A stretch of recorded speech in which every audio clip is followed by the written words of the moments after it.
Cricbuzz Unplugged with Adam Collins, with a man who our audience knows very well, former Australian superstar and currently the mentor for the Australian cricket batters in this T20 series they're playing against Sri Lanka. Mike Hussey, welcome back to coaching ranks. Are you enjoying being back inside the Australian huddle?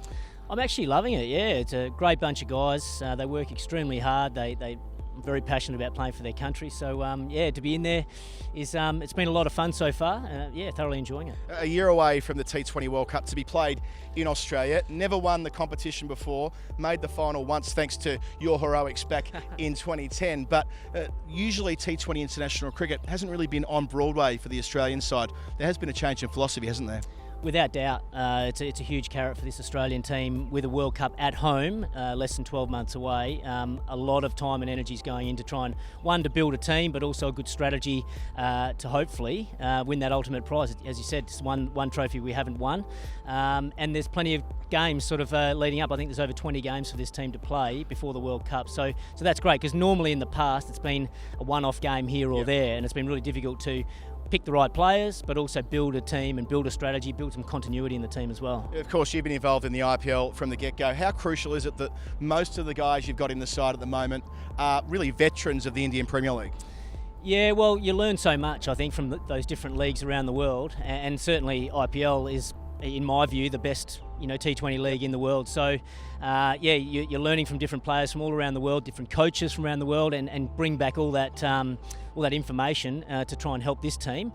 So yeah, a lot of learnings go into it. A lot of guys have played a lot of T20 cricket now, which I think is important as well. But I think the important thing now for this team is to get a group of guys that they think are good enough and really stick with them. And as I said, get that continuity and consistency in game style. In terms of that batting group, which you're responsible for at the moment, you've lost one of your players for tonight's third T20 against Sri Lanka, and that's Maxwell, who's taken a brief leave of absence to deal with some mental health issues.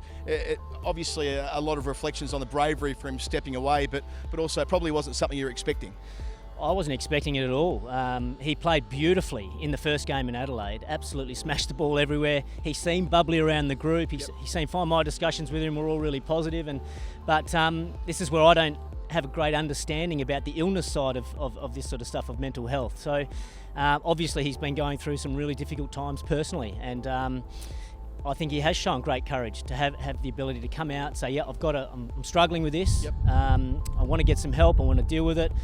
Take some time away from the game, and hopefully he can come back healthy. That's the main sort of focus for him at the moment. And I know the team are really supportive of that. Yes, we lose a fantastic T20 player and an integral part of the team, but his health is probably more important to the team than anything at this stage. And Huss, is that where the game might have changed a little bit from your playing career compared to now being behind the scenes coaching at the moment in the media, that people are happier to discuss when they are vulnerable and they do need to take some time away? That's been a huge change. Certainly when I was growing up, you almost weren't allowed to show any signs of struggling or weakness or anything. It was just get on with it, put it to the back burner and just deal with it. And it's probably not healthy.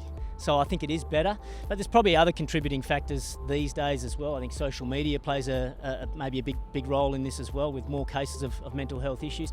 Plus the schedule is just so hectic for these guys. They're literally on the road 12 months of the year playing tough cricket. So every day there's intense cricket, there's anxiety, there's stress, there's expectation to perform, and I think it just slowly builds and gets to a point where these guys just want to have a break at times. A couple of Australian players who have shown their vulnerability in the last 18 months, David Warner and Stephen Smith, they couldn't really return to playing for Australia in Australia any better. It was another small little hurdle, wasn't it? They've played overseas, but not in home conditions since the bans from Newlands last year. Warner outstanding, and Smith got an opportunity at number 3.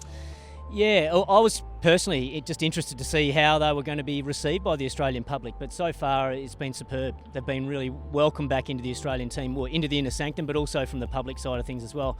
The way Steve Smith played at the Ashes, and we saw on TV and could hear the crowds getting stuck into them both early in the series, but by the end of the series there was standing ovations for Steve Smith. So it was fantastic to see, actually. And look, they've been through a year of hell, to be honest, but they've come out the other side. They've done their time. I think they just want to move on and just play great cricket for Australia again, and certainly they're both playing really well at the moment. Mike Hussey, always great to catch up with you on Cricbuzz. Look forward to doing so throughout the summer. No worries, thanks for having me.